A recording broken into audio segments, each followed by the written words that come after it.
La grande sfida politica. Anche in questa, come in tutte le grandi competizioni, ne resterà solo uno, o forse due. Sì, perché nelle amministrative di Vicenza, centrodestra e centrosinistra sono d'accordo su niente, tranne che su una cosa: il risultato del primo turno più accreditato dai sondaggi è il ballottaggio. Francesco Rucco contro Giacomo Possamai. Giacomo Possamai che ha un punto di forza che forse è anche la sua debolezza. È molto giovane per qualcuno, troppo giovane per qualcun altro.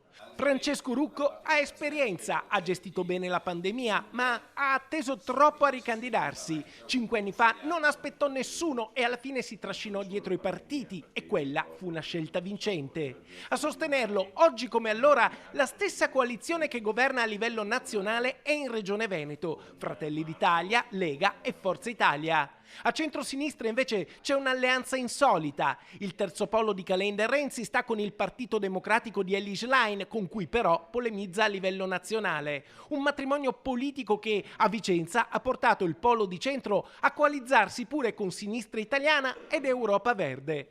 C'è poi da chiedersi, nell'eventuale ballottaggio, chi appoggerebbero i candidati esclusi. Giacomo Possamai, con l'uscita del Movimento 5 Stelle e della lista alla Comune, potrebbe godere di una sinistra ricompattata, potrebbe trovare un accordo sul programma con Lucio Zoppello e potrebbe nominare Claudio Cicero consigliere delegato alla mobilità. Insomma, Possamai potrebbe trovare i voti che gli servono per vincere il ballottaggio, anche perché una volta eletti consiglieri comunali al primo turno, il popolo di centrodestra potrebbe perdere interesse sul secondo turno.